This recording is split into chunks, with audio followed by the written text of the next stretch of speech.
செய்கர்மம் கைகூட்டும் செஞ்சொல் பெருவாக்கும் பீடும் பெருக்கும் உருவாக்கும் ஆதலால் வானூர் மானிமுத்தனை காதலால் கூப்புவார்தம் கை. இன்றைய வீடியோவில் நம்ம பார்க்கக்கூடிய தலைப்பு அப்படிங்கிறது சனிப்பெயர்ச்சி. சனிப்பெயர்ச்சி அப்படிங்கிறத பற்றி தான் நம்ம பார்க்க போகிறோம். முதல்ல என்னுடைய குலதெய்வத்தையும் காவல் தெய்வத்தையும் நவகிரகங்களையும் பஞ்சபூதங்களையும் வணங்கி நான் இந்த பதிவை தொடர்றேன். அதாவது சனிப்பெயர்ச்சி அப்படின்னு நம்ம பார்க்கும்போது சனி பகவான் சரியான தமிழ் வருடம் குரோதி வருடம் பங்குனி மாதம் 29ஆம் தேதி பங்குனி மாதம் 15ஆம் தேதி இரவு மணி 9:44 இதுவே ஆங்கில தேதி அப்படின்னு பார்த்தீங்கன்னா 2025 வருஷம் மார்ச் மாதம் 29, தமிழ் பங்குனி 15 தேதி. இந்த தேதியில் இரவு 9:44 கும்பராசியிலிருந்து மீன ராசிக்கு பெயர்ச்சியாகி போகிறாங்க சனி பகவான். அது இதுவரைக்கும் தன்னுடைய சொந்த வீடான கும்ப வீட்டில் மூலத்திரிகோண வீட்டில் இருந்து மீன வீட்டுக்கு பிரவேசிக்கிறது அப்படிங்கிறத பற்றியும் இதனால் ஏற்படக்கூடிய பலன்களை பற்றியும் தான் நம்ம பார்க்குறோம். இதில் 12 ராசிக்கு என்ன விதமாக பலன்கள் இருக்கும் அப்படிங்கிறத பார்க்குறோம். பொதுவாக ஒவ்வொரு ராசிக்கு தனித்தனி வீடியோவும் பார்க்குறோம். இதில் சனி பகவான் யார் அப்படின்னு கேட்டிங்க அப்படின்னா சூரியன் புத்திரன் தான் சனி. சனியின் புத்திரன் மாந்தி.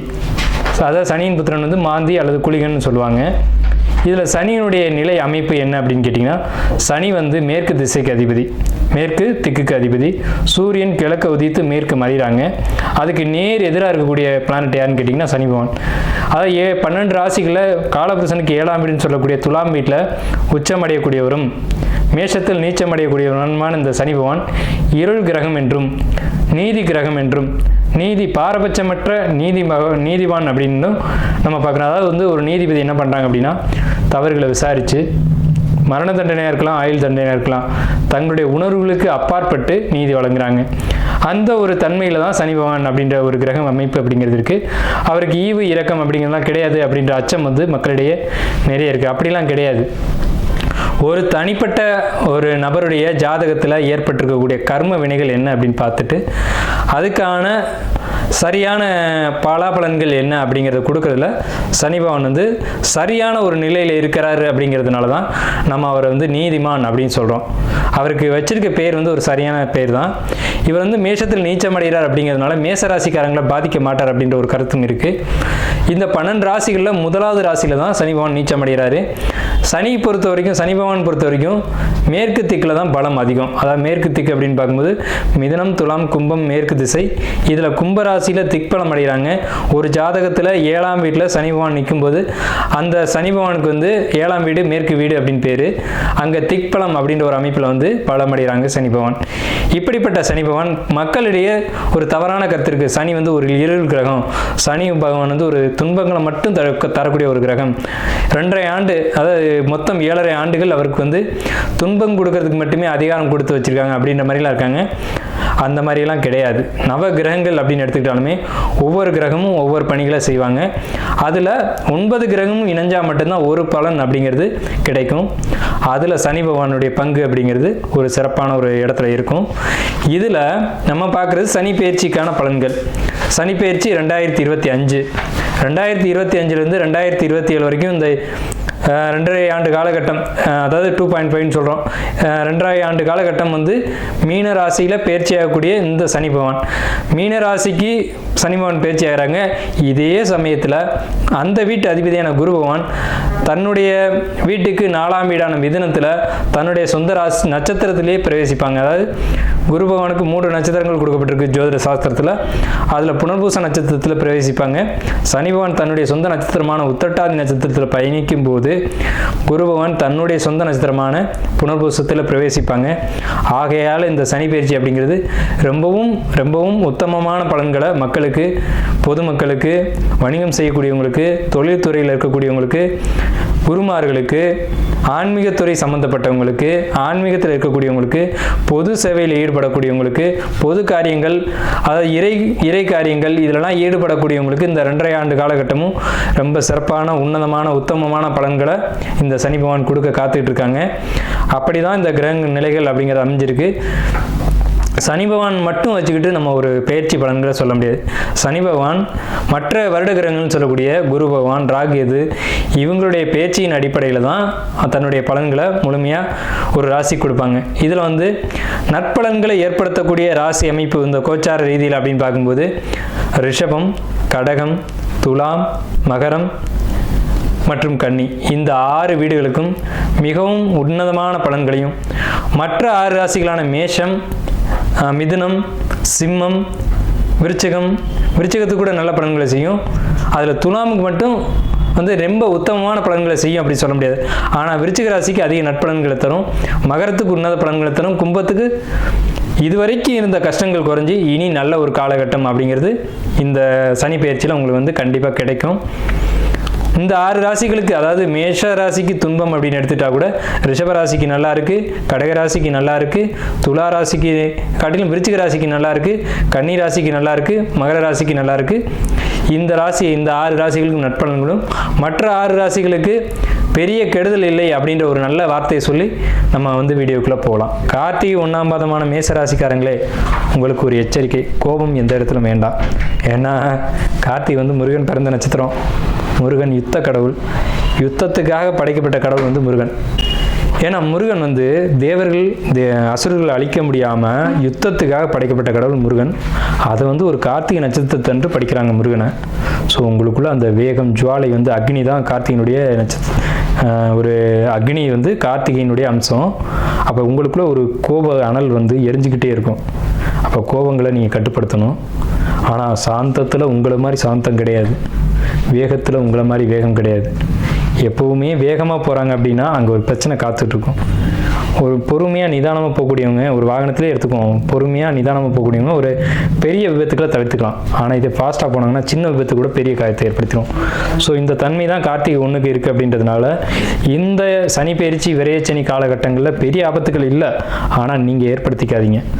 என்ன செய்யணும் அப்படின்னா பொறுமை, நிதானம், கவனம், யாரையும் மதிக்கிற பண்பு. குழந்தையா கூட இருக்கட்டுமே, அந்த குழந்தை கூட அது ஒரு ஆத்மா தானே, அந்த ஆன்மாவுக்குள்ள மதிப்பு மரியாதை கொடுத்து நீங்கள் வணங்கி இது பண்ணுங்கள். அதே மாதிரி பசின்னு வரவங்களுக்கு உணவு கொடுங்க. உங்கள் வீடு தேடி வந்தவங்களை உபசரிங்க. அது எதிரியாக கூட இருக்கட்டும், அவங்கள உபசரிக்கணும். அது கார்த்திகை நட்சத்திரத்துக்கு ரொம்ப முக்கியம். ஏன்னா கார்த்திகை வந்து அக்கினியில் தான் உணவை சமைக்கிறோம். நீங்கள் உணவு கொடுக்க நீங்கள் வாழ்க்கையில் உயர்ந்துகிட்டே போவீங்க. கார்த்திகை நட்சத்திரத்துக்கு குறிப்பாக ஒரு விஷயம் சொல்கிறேன். உங்களுக்கு குலதெய்வம் அப்படின்றது ரொம்ப முக்கியம். குலதெய்வ வழிபாடு எடுத்துக்கோங்க. கார்த்திகை நட்சத்திரத்தை அதனுடைய வளர்ச்சியை யாராலும் தடுக்க முடியாது. கார்த்திகை வாழ்க்கையில் ஜெயிக்கணும்னு முடிவு பண்ணிட்டீங்க. ஏன்னா எல்லா கார்த்திகையும் வாழ்க்கையில் ஜெயிக்கும். தோல்வி பெற்ற ஒரு கார்த்திகை நட்சத்திரம் கூட நீங்கள் பார்க்க முடியாது.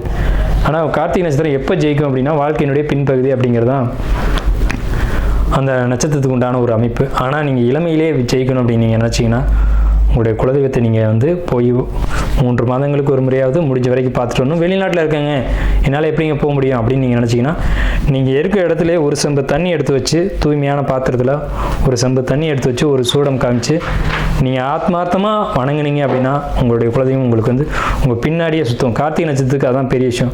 கார்த்திகை எங்கெல்லாம் இருக்கோ அவங்களுடைய தெய்வம் வந்து அவங்க கூடயே சுற்றிக்கிட்டு இருக்கும். ஏன்னா கார்த்திகை நட்சத்திரம் மிகப்பெரிய அமானுஷ்ய நட்சத்திரம்னு பேர். ஸோ கார்த்திகை 1 மேஷத்தில் இருக்குது. கார்த்திகை நட்சத்திரம் உடைப்பட்ட நட்சத்திரம் தான், அது காலற்ற நட்சத்திரம் அப்படின்னு பேர். ரிஷபத்திலும் கார்த்திகை இருக்குது. ஆனால் மேஷ கார்த்திகைக்கு விசேஷங்கள் அதிகம். அதே நேரத்தில் கோபம், இது மாதிரி துன்பங்களை ஏற்படுத்தக்கூடிய ஒரு அமைப்பும் அதில் உண்டு. ஏன்னா முருகன் கோபப்பட்டு வந்து தான் பழனி மலை மேலே இருக்கார். ஊருக்காக, உலகத்துக்காக, என் மக்கள் உண்டு எனக்கு உண்டு அப்படின்ட்டு வந்து நிற்கிறாரு. அவர் வந்து மக்களுக்காக, பொது சேவைக்காக நிற்கிற மாதிரி நீங்களும் உலகத்துக்காக ஒரு நாள் வந்து நிற்கக்கூடிய ஒரு சூழல் வரும். அதனால் உங்களுக்கு ரொம்ப முக்கியமானது எது அப்படின்னு கேட்டிங்கன்னா பழனி முருகன் வழிபாடு. நீங்கள் முடிந்த போதெல்லாம் பழனி முருகனை போய் வழிபட்டீங்க அப்படின்னா கார்த்திகை 1ஆம் பாதம் வெட்டிவேர் மாலை வாங்கி கொடுத்து பன்னீர் அபிஷேகம் பண்ணி அவருடைய உக்கிரத்தை தணித்து, உங்களுடைய உக்கிரத்தையும் தணித்து அவர்கிட்ட வேண்டுதல் வச்சு காலையில் 4:30 மணிக்கு அதிகாலையில் ஒரு பூஜை நடக்கும். அந்த பூஜையில் நீங்கள் கலந்துக்கிட்டு விபூதி கொடுப்பாங்க. அந்த பூஜையில் அந்த விபூதி எடுத்து நெத்தியில் வச்சிங்கன்னா உங்களுடைய நாடி நரம்புகள் எல்லாமே ஜிவ்வுன்னு இருக்கும், அந்தளவுக்கு குளிர்ச்சியாகும். அந்த காலை வேளையில் நீங்கள் அந்த அபிஷேகத்தை பார்த்துட்டு அந்த விபூதி எடுத்து உங்கள் நெத்தியில் வைங்க. உங்கள் வாழ்க்கை மிகப்பெரிய விசேஷத்தை நோக்கி போகும் அப்படின்னு சொல்லுது. அதாவது மேஷம் அப்படின்னாலே காலபுருஷனுடைய முதலாவது வீடு. இந்த ராசிக்கு என்ன ஒரு அமைப்புன்னு கேட்டிங்கன்னா, மேஷம் எங்கெல்லாம் இருக்கோ அந்த வீட்டில் ஒரு ஜோசியர் கண்டிப்பாக இருப்பாங்க. மேஷம் அப்படின்னாலே ஜோதிடம், வேதம், ஞானம், இந்த மாதிரியான நற்குணங்களை உடைய ராசி, நற்குணங்களை உடைய குடும்பத்தில் தான் ஒரு மேஷம் வந்து பிறக்கும். மேஷம் அப்படிங்கிறது ஆடுங்க. ஆடு, இந்த ஆட்டை ஏன் முதலாவது கொடுத்தாங்க அப்படின்னா எங்கேயுமே முந்தி கொண்டு போகக்கூடிய ஒரு தன்மை அப்படிங்கிறது ஆட்டுக்கு தான் இருக்கும். ஆடு அப்படின்ற ஒரு விலங்கு வந்து மேஷத்துக்கு கொடுத்துருக்காங்க. இது வந்து ஒரு நல்ல ஒரு மங்களமான ஒரு சின்னம். மங்களக்காரகன் தான் செவ்வாய், அவருடைய வீடு தான் மேஷ வீடு. இந்த மேச ராசிக்காரங்களுக்கு வரக்கூடிய சனிப்பெயர்ச்சி 2025 முதல் 2027 வரைக்கும் எப்படி இருக்குன்ற பலன்களை தெரிஞ்சுக்கணும்னு நீங்கள் ஆர்வத்தோடு இருக்கிறது நமக்கு தெரியுது. மேசராசிக்கு நல்ல பலன்கள் கொடுக்குமா அப்படின்ற ஒரு கேள்வியோடு தான் இந்த வீடியோக்குள்ளே நீங்கள் வந்திருப்பீங்க. தயவுசெய்து இந்த வீடியோ முழுமையாக பாருங்கள். நிறைய பலன்களை தெளிவாக விரிவாக விளக்கமாக நம்ம கொடுத்துருக்கோம். முழுமையான வீடியோ பார்க்கும்போது உங்களுக்கு ஒரு நல்ல ஒரு கைடன்ஸ் அப்படிங்கிறது கண்டிப்பாக கிடைக்கும், ஒரு வழிகாட்டுதல் கிடைக்கும். மேஷம் அப்படின்னாலே ஒரு நல்ல ராசி, நற்குணங்கள் நிறைய உடைய ஒரு ராசி. மேஷம் அப்படின்னா ஒரு துடிப்பு, ஒரு வேகம், ஒரு நல்ல குணங்கள் நிறைஞ்சிருக்கும். எப்பவுமே கோபம் இருக்க இடத்துல தான் குணம் இருக்கும். மேசராசிக்காரங்க அதிகமாக கோவப்படுவாங்க. கோவப்பட்டாங்க அப்படின்னா என்ன அர்த்தம்னா அங்கே உண்மையும் பாசமும் அன்பும் இருக்குது அப்படின்னு அர்த்தம். தாய் அடிக்கிறதுக்காக தாய் கெட்டவன்னு சொல்லிட முடியாது. தன்னுடைய குழந்தை ஒரு நல்ல வழியில் போகணும் அப்படிங்கிறதுக்காக அவள் அடிப்பா. அந்த ஒரு குணம் அப்படிங்கிறது மேசராசிக்கு உண்டு. மேஷம் எதுலேயும் பதட்டப்படும், எதுலேயும் வேகப்படும், ஆனால் விவேகத்தோடு தான் செயல்படும். ஒரு ஆடு ஒரு மலை உச்சியில் ஏறிடும், இறங்க தெரியாமல் தடுமாறிட்டு இருக்கும். அது போன்ற குணமுடையவங்க தான் அந்த மேசராசிக்காரங்க. வந்த வழி திருப்பி போக தெரியாது. ஒரு முதலீடுகள் போடுறதா இருக்கட்டும், ஒரு தொழில் ஆரம்பிக்கிறதா இருக்கட்டும், வேகமாக ஆரம்பிச்சுட்டு அது எப்படி முடிக்கிறதுன்னு தெரியாமல் சுற்றிட்டு இருப்பாங்க. இதுக்கு என்ன அப்படின்னு கேட்டிங்கன்னா, ஒரு ஜோதிடரை அணுகி அந்த ஜோதிடருடைய வழிகாட்டுதலின் பேரில் நீங்கள் நடந்தீங்க அப்படின்னா ரொம்ப ரொம்ப பெரிய வளர்ச்சியும், ரொம்ப ஒரு நல்ல எதிர்காலத்தில் ஒரு பெரிய ஒரு இடத்துக்கும், பல பேருக்கு ஒரு முன்னுதாரணமாகவும் பல பேருக்கு நன்மைகள் செய்யக்கூடிய இடத்துல தான் மேசராசிக்காரங்க வருவாங்க.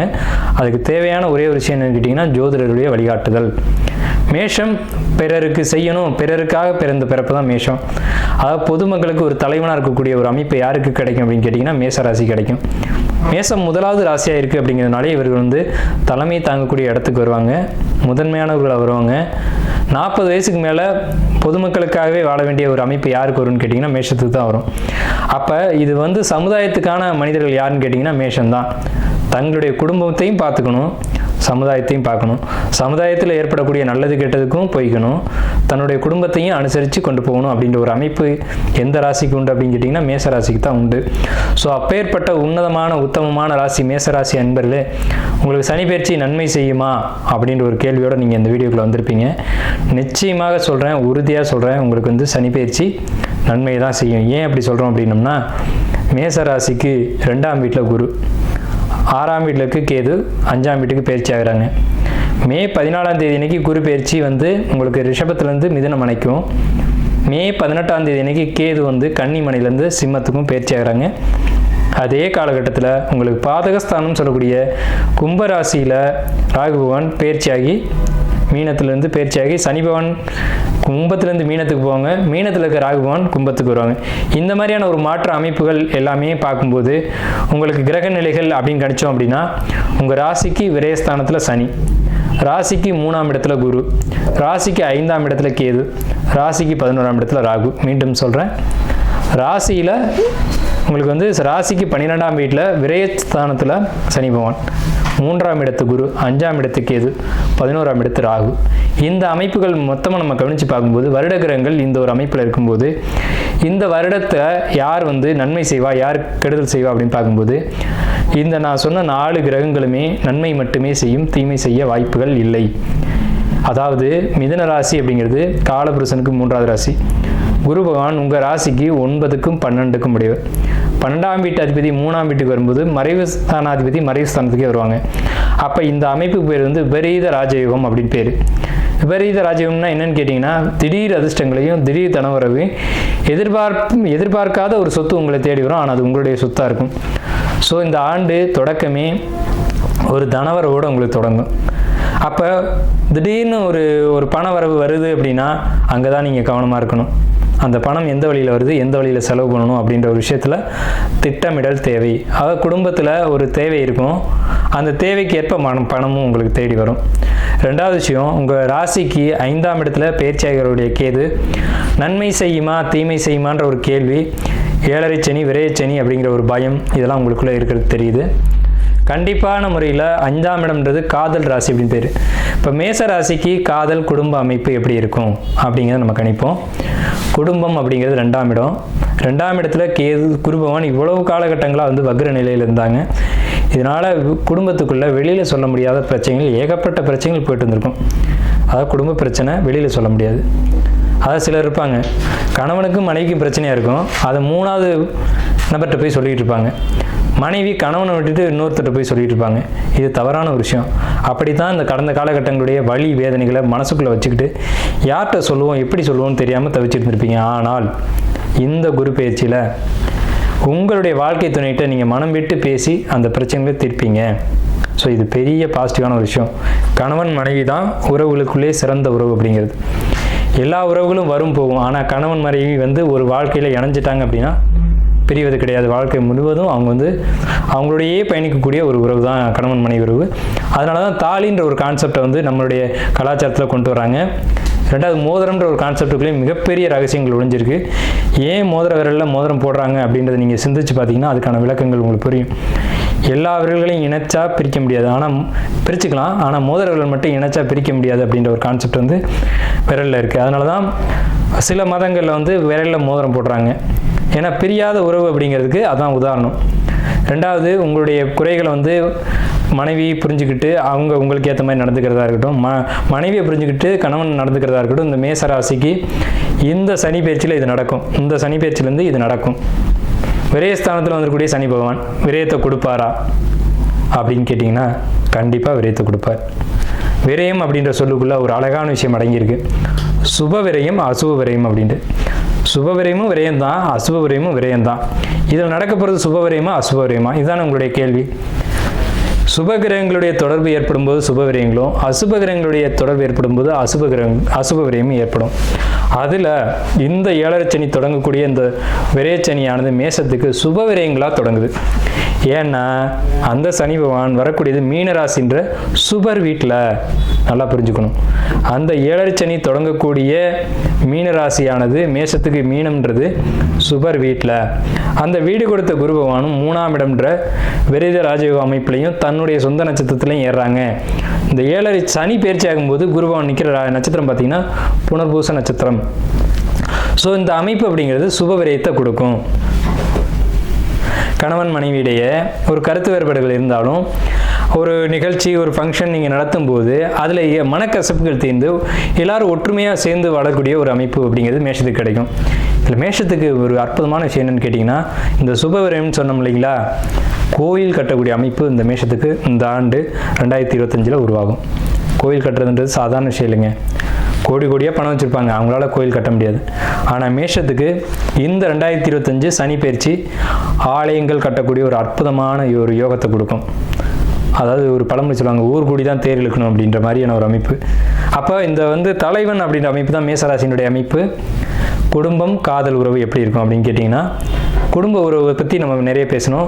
இது நாள் வரைக்கும் இருந்த கருத்து வேறுபாடுகள் இந்த சமயத்தில் நிவர்த்தியாகி கணவன் மனைவிக்குள்ள ஒரு ஒற்றுமை கொடுக்குது. காரணம், உங்களுக்கு 3ஆம் வீட்டில் மிதுன ராசியில் குரு தன்னுடைய சொந்த நட்சத்திரத்தில் இருக்கிறது தான் காரணம். மனம் விட்டு பேசுவீங்க, கருத்து வேறுபாடுகள் நிவர்த்தி ஆகும் அப்படிங்கிற ஒரு கான்செப்ட். 2வது, காதல் விஷயத்தை பொறுத்த வரைக்கும் இந்த இடம் தான் ரொம்ப முக்கியமான இடம். இதை தான் நிறைய பேர் எதிர்பார்த்து காத்துட்ருப்பீங்க. காதல் கசக்கு தையா அப்படின்ற ஒரு பாடல் கூட இருக்கும். காதல் எப்படி இருக்கும்? சிம்ம வீட்டுக்கு கேது வர்றாங்க. காதல் நல்ல காதலா கெட்ட காதலா அப்படின்ற ஒரு விஷயம் உங்களுக்கு தெளிவடையும். சிம்மம்ன்றது மேஷத்துக்கு 5ஆம் வீடு, அதுதான் காதலை சொல்லக்கூடிய இடம். அங்கே கேது பகவான் வரும்போது மறைஞ்சிருந்த விஷயத்தெல்லாம் வெளிப்படுத்திடுவார்.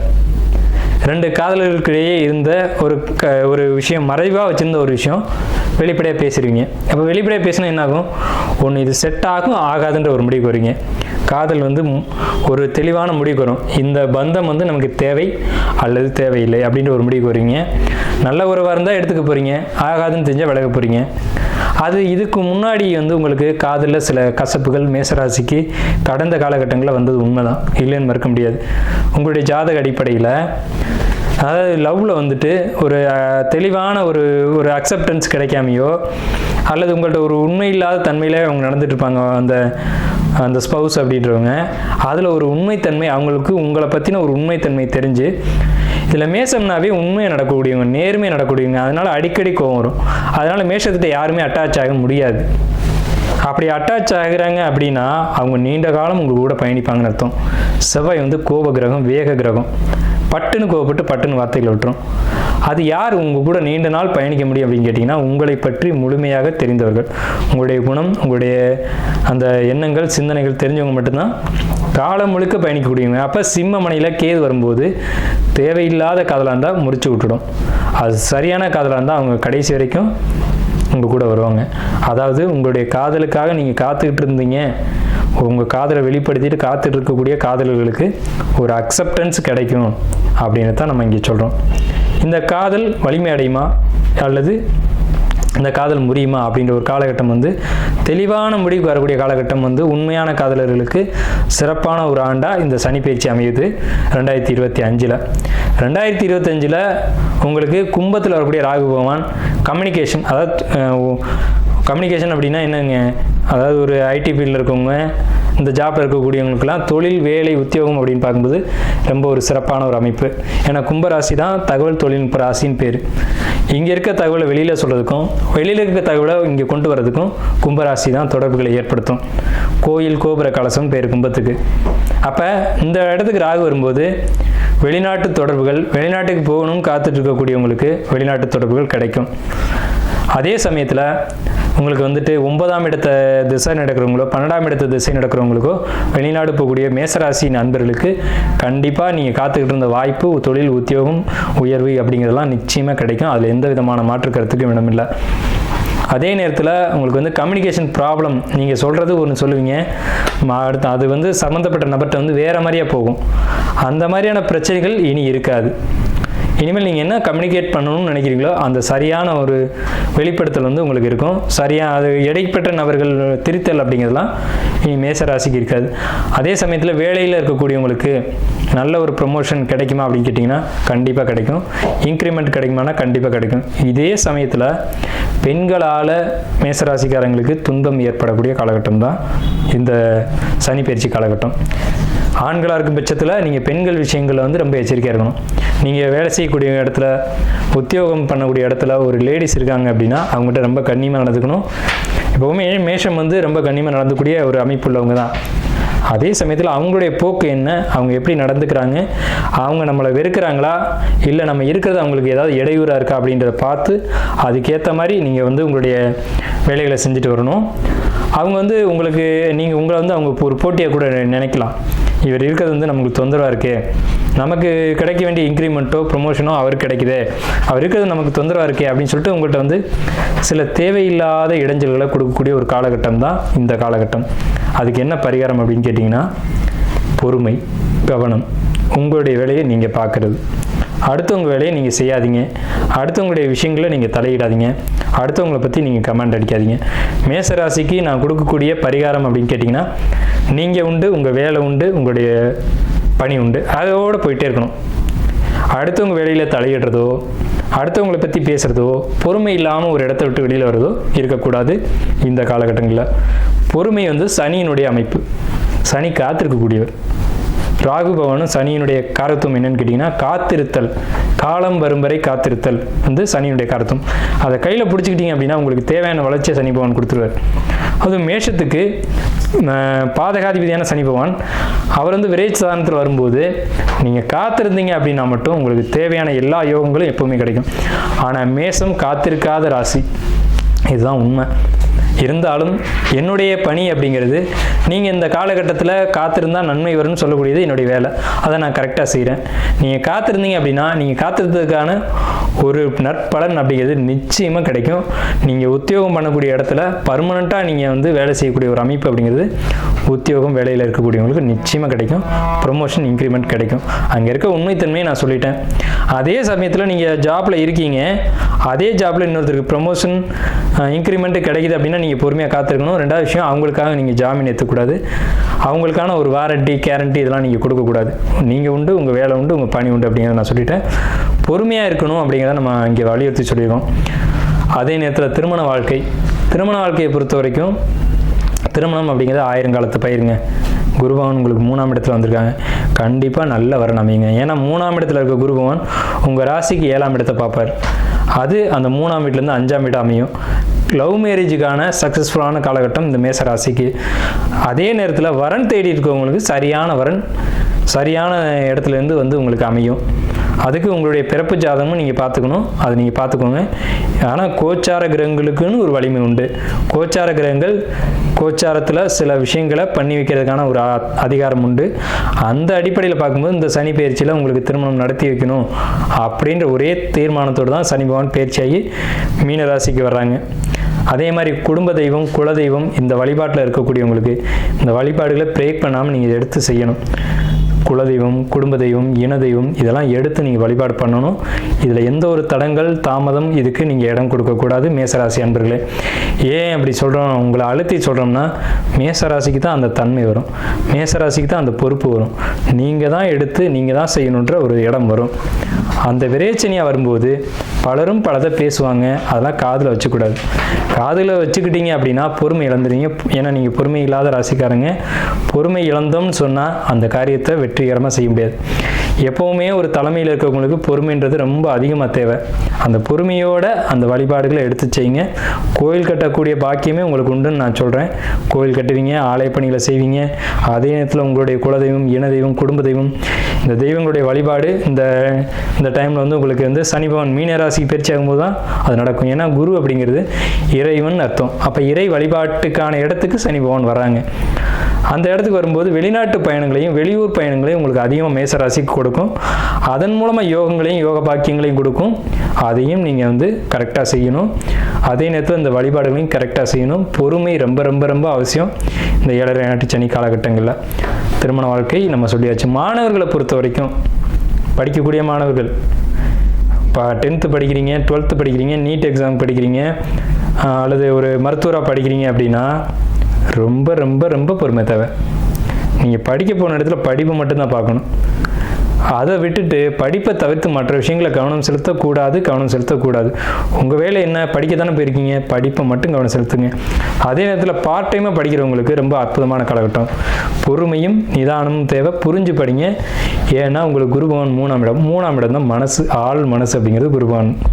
ஸோ அதனால் படிப்புக்கு நல்லாயிருக்கும். ஆனாலும் உங்களுடைய மனதில் தேவையற்ற எண்ணங்கள், தேவையற்ற சிந்தனைகள், மன அழுத்தங்கள், குழப்பங்கள், கவலைகள் இதெல்லாம் ஊடுருவும். சரிங்களா? அதாவது நான் வெளிப்படையாகவே சொல்கிறேன், நீங்கள் படிக்க போகிறீங்க. இப்போ 12th 10th அப்படிங்கிறது டீனேஜ் காலகட்டம்னு பேர். இந்த டீனேஜில் என்ன உணர்வுகள் மாணவர்களுக்கு வரும்ன்றது எல்லாருக்கும் தெரிஞ்ச விஷயந்தான். ஸோ அங்கே தான் தடுமாற்றம் வரும். படிக்க போனால் படிக்கிற வேலையை மட்டும் பார்க்கணும். அதை விட்டுட்டு லவ் பண்ணுறேன், க்ரஷ் இருக்குது, இந்த வெங்காயம்லாம் உங்களுக்கு தேவையில்லை. சரிங்களா? படிக்க போன இடத்துல படிப்பை தான் பார்க்கணும். அதாவது நம்மளை வந்து தாய் தகப்பன் வந்து இரு கண்களாக பாவிச்சு கண்ணை காட்டிலும் ரொம்ப ஒரு தன்னுடைய வாழ்க்கையை அர்ப்பணித்து உங்களை வந்து படிக்க வைக்கிறாங்க. அதனுடைய தன்மை உங்களுக்கு புரியணும். தாய் தகப்பனை நீங்கள் ஒரு நிமிஷம் நினச்சி பார்க்கணும். வருவாங்க போவாங்க, வாழ்க்கையில் எல்லாமே இருக்கும், உணர்வுகள் எல்லாருக்குமே இருக்குது, இல்லாமல் இல்லை. ஆனால் படிக்கிற காலகட்டங்கள் முடிக்கிறது திரும்பி வராது. இதுவே 60 வயதிலும் காதல் உண்டுன்னு பாடல் உண்டு. சரிங்களா? 60 காதல் வரும்னு சிவாஜி கணேசனே பாடியிருக்காரு. அது பொறுமையாக பார்த்துக்கலாம். ஆனால் படிப்புன்றது போனால் திரும்ப வராது. சரிங்களா? படிப்பில் மட்டும் கவனம் தேவை. ஆனால் படிப்பை தவிர எல்லா கவனமும் உங்களுக்கு இந்த காலகட்டத்தில் வரும். மன அழுத்தம் வரும், குழப்பம் வரும், கவலை வரும். ஆனால் இது தேவையில்லாத ஒரு வெங்காயம். சரிங்களா? இந்த அழுத்தம் வந்து மன அழுத்தம் வந்து தேவையான யோசிச்சு பாருங்க ஒரு நிமிஷம். அது தேவையற்ற ஒரு விஷயமா இருக்கும். அது தூக்கி போட்டீங்க அப்படின்னா உங்களுக்கு படிப்பு ரொம்ப சிறப்பாக இருக்கும். ஏன்னா நம்ம வந்து என்னதான் ஒரு 7.5 சனி நடக்குது, அஷ்டம சனி நடக்குது, அர்த்தாஷ்டம சனி நடக்குது, கண்டக சனி நடக்குது, எது நடந்தாலும் சரிங்க, நமக்கு தேவை படிப்பு. இந்த காலகட்டத்தில் படித்து ஒரு நல்ல மார்க் மதிப்பெண் எடுத்தால் மட்டும்தான் நம்மளுடைய தாய் தகப்பனை வந்து இந்த உலகத்தில் நம்ம அறிமுகப்படுத்த முடியும். அவங்க தன்னுடைய வாழ்க்கையை அர்ப்பணித்து உங்களை படிக்க வைக்கிறாங்க. அவங்களுக்கான ஒரு மதிப்பு, மரியாதை, அங்கீகாரம்ன்றது நீங்கள் ஏற்படுத்தி கொடுக்கணும். பொதுவாகவே நமக்கு ஒரு பரிகாரம் உண்டு. என்னன்னு கேட்டிங்கன்னா, முதல்ல எந்த ராசி எந்த லக்னமாக இருந்தாலும் சரி கணபதியை வழிபாடு செய்யணும்.